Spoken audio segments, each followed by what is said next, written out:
Hi, folks. Just going to do a video on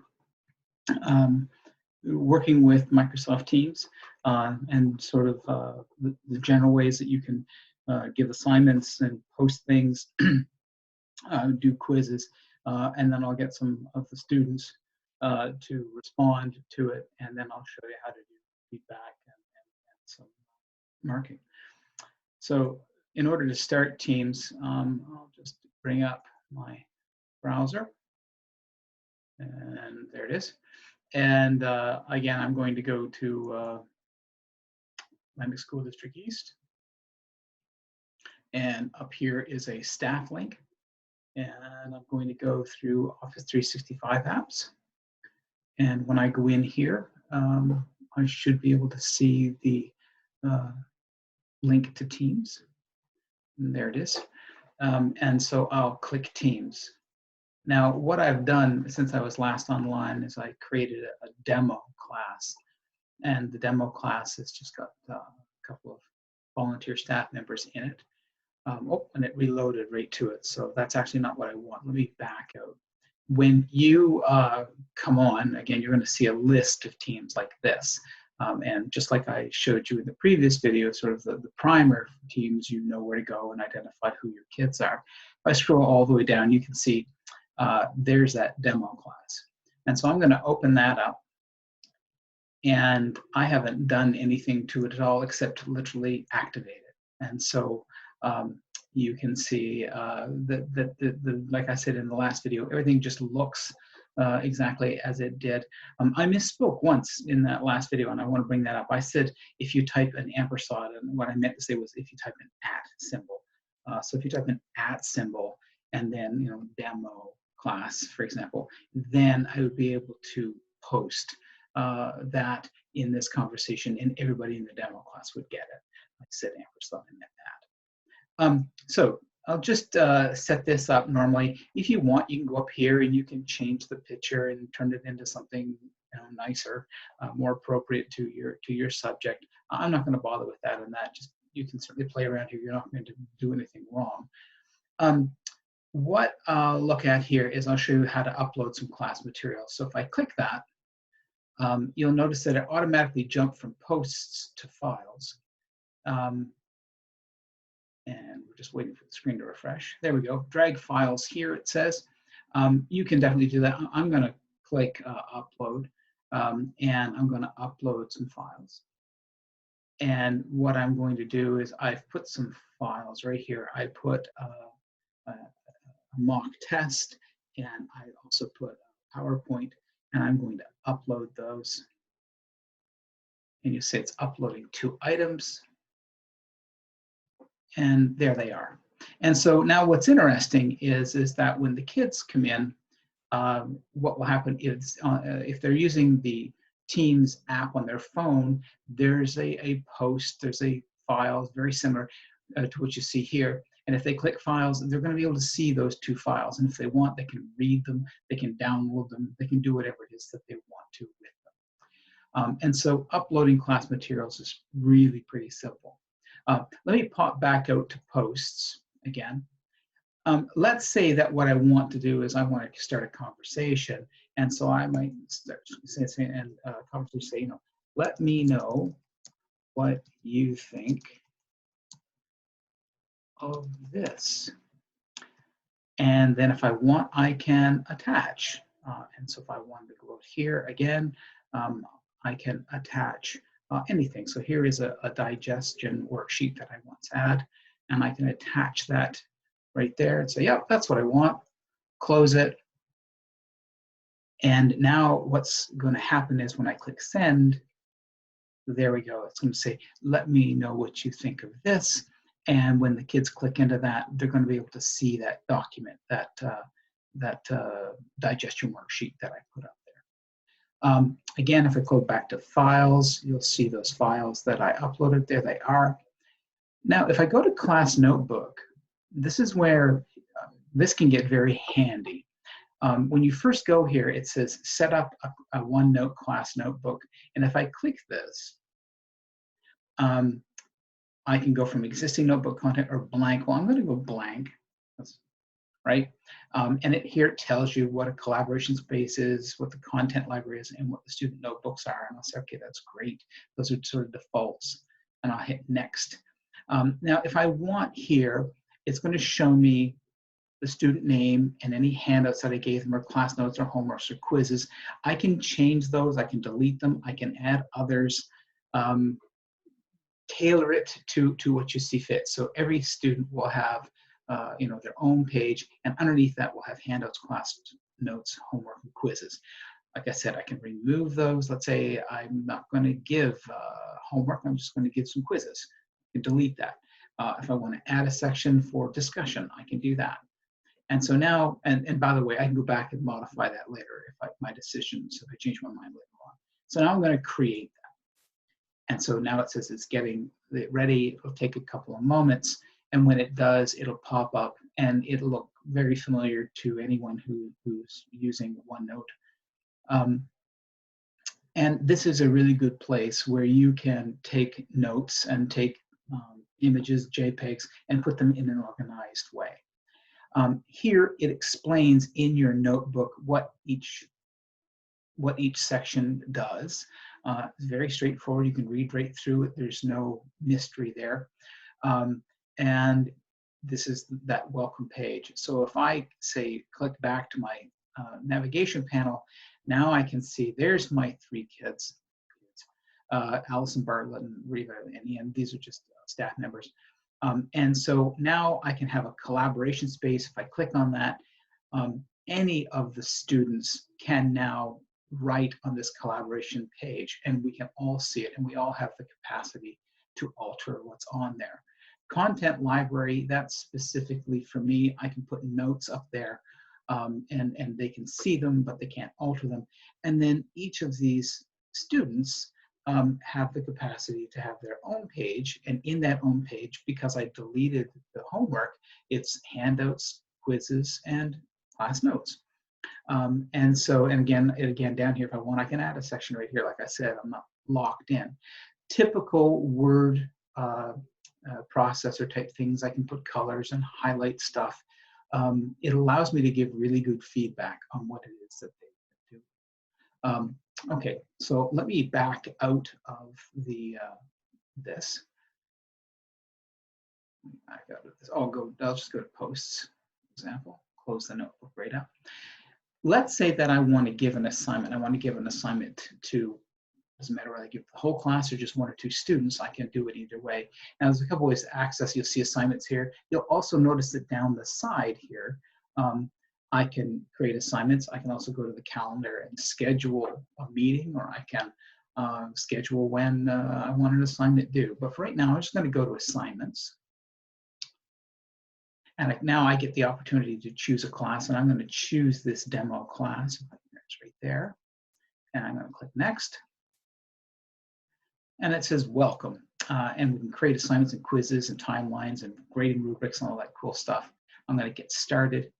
And it says don't you love a blank slate, create your first assignment here. I'm going to click create. Okay, I'm going to create an assignment first. All right. And so now this gives me the opportunity to give it a title. So I might call this digestion assignment.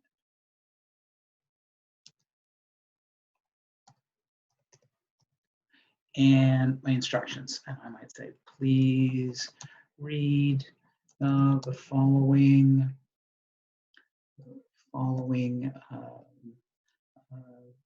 document and tell me what you think. Very simple. Or it could be anything from asking for a paragraph on something or anything you so desire. Now add resources. Now it's here where I could now add that digestion assignment back again. If I want it's going to my OneDrive, I can select anything that I want there. I won't bother, but I could add any resources that I want. If I want, I can assign point value. 10 points. whatever I so desire. And then if I have a rubric for it, I can attach the rubric. And then the child, as they're doing the work, you get a chance to actually see the rubric. You don't have to, but it's there for you. It's now asking me who I want to assign this to. Now, what's neat about this is that if I want, let's say I have two Biology 11-2 classes. If I want to, I can go in here and I can select more than one class. And so it will automatically go to both. I don't have to redo it each time. And then it says due date. And so if I want to, I can move that to any calendar. Let's say I want to make it due on Friday. And it's for all students. And I want it due, a minute before midnight. If you go in here, if you don't, let's say that you have some students that this shouldn't apply to, you can remove them. Or you can just simply have it apply to all students. And so I guess I'll leave it on all students. And assignment will post immediately with late turn-ins allowed. Now, if I want to, I can go in there and edit and say, nope, at midnight, it's done. There's no more assignments that I'll accept. If you don't do that, it comes back, it marks it, tells you exactly how late it was, 1 minute or 1 week. It'll tell you when it's submitted. Use that to your own discretion. So once I've got this all filled out, then I just click Assign. Now, what's going to happen is those students are going to get a notification that there's a new assignment. Now, what will also happen, and what's different about assignments that's different from quizzes, when the students go to answer that and they read whatever attachment I have, they're going to attach to this assignment a document. And that document, you see here, it's now saying, yep, it's been assigned to those classes. It lets you know that it's gone out. And now that little pop-up is what has now occurred on everyone who has their notifications on their phone or what have you. Boom, there's a new assignment. And if the kids touch that, it'll tell the kids what the assignment is and when it's due. And it adds it to its calendar as well. And so when a child is answering these assignment questions, what will occur is that they will use either OneNote or Word or whatever word processor they want, and they'll attach their project to that. So they might send you a PowerPoint, they might send you a Word document, they might send you anything that they have to work with in order to answer the questions that you've asked. That's different from a quiz. A quiz is a little different. A quiz comes up, and when you assign a quiz, and I'll show you how to do that in a moment, what happens is a text box shows up, and the child has to type into the text box the answer to the quiz. They don't have to go get Word, or which, by the way, they have access to Office 365. They don't use their own word processor or choose PowerPoint or what have you. They just can only type into the text box. So they can't put in images, they can't put in a PowerPoint. It's just pure text that they respond to. Quizzes are a two-step process. So I'm going to go back here to the beginning of, I'm going to go back to Teams. Here we are at the demo class. And what I'm going to do now is I am going to assign a quiz.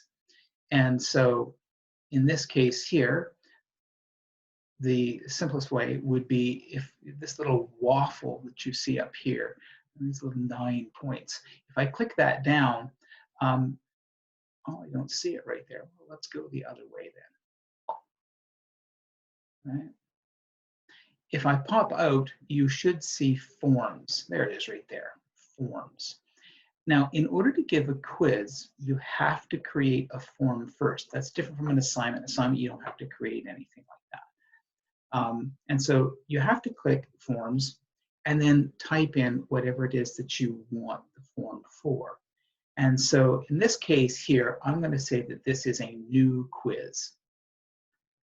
And I'm going to title it. And in this case, the new quiz I'll call it Digestion 2. Just to stay in the theme. And then I'm going to add new. And this is where I get to determine what kind of quiz it's going to be. It can be a multiple choice quiz. They can rate it. It can be a text box. I'm going to choose text box, something that you would actually type into.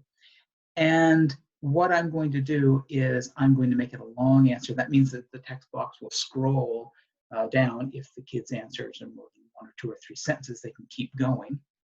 And then enter your question here. So at this stage, what I can do, and then a point value if I want to, I can assign, and let's say I'm going to put a point value of 5.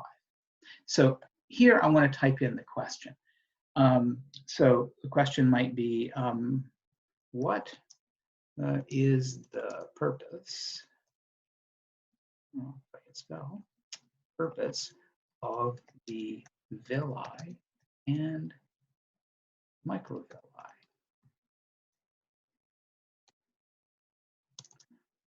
What might happen if you didn't have them? Something like that. Now, at this point in time, if I want to, and I usually do, it says insert media. And so if I wanted to, I can now insert an image, and I might have an image of villi, or I might have a video that describes what villi are, a link to anything I want, and I can actually attach that. So when the kids open this up, they're going to see my question, and they're going to see a link to a video or an actual image there to help them. I won't do that now, but it's very simple. You just simply go in, and if it's an image, it'll pop up and you browse to the image you want. If it's video, what I recommend you doing is you going to YouTube, finding the video that you want first, and copying the address, and then it'll ask you if you want to paste it in here. You paste it in, hit OK, and then the student will have access to that. Once we're done, excuse me, we've now created. Now this is confusing at first because it's already saved. You don't have to click save here. This is a new form. We've created it, and what we need to do now is we need to go and assign it. So because we've created this form, now what I can do is I can leave this thing say that says forms. Oh yeah, you'll notice right here it says digestion 2 saved, and I didn't do anything to do that. It just automatically saved it. So now I'm going to go here to forms, the waffle, sorry, and I'm going to go back to Teams.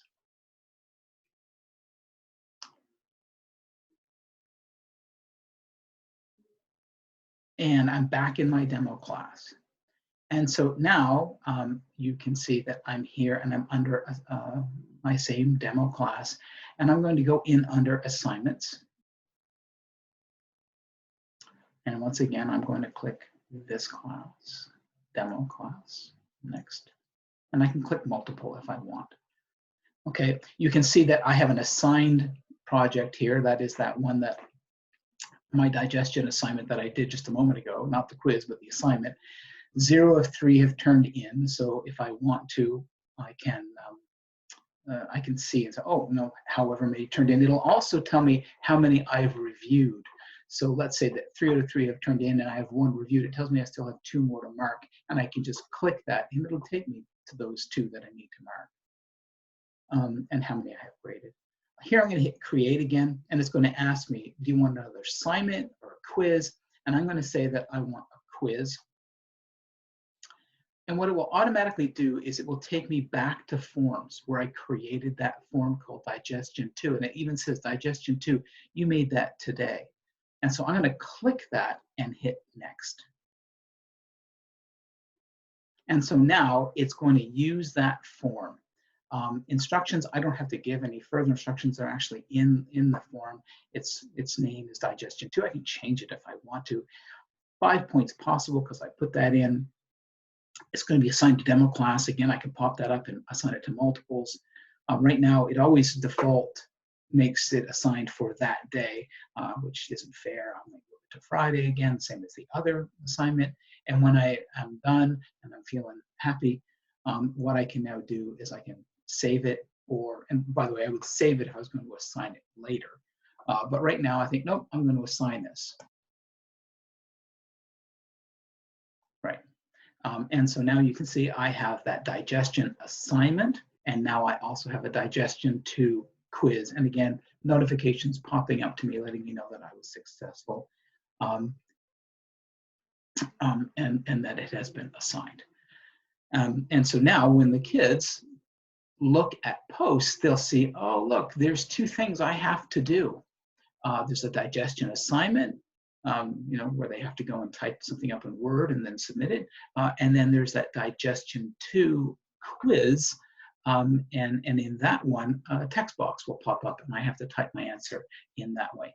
This is typically assignments, what I would use for something where I want them to do something a little longer and then give an assignment. A quiz is just that, it's a quiz. You can attach videos to both. You can attach a point value to both. With assignments, you can attach a rubric. With quizzes, you can't. The quizzes are a 2-step process where you have to make a form first, then come back to Teams, and then assign it as a quiz. And then I'll make another video in the not too distant future, and I will show you what it looks like when kids have responded to those and how to mark them and give feedback. It's pretty straightforward. Okay, folks, thanks.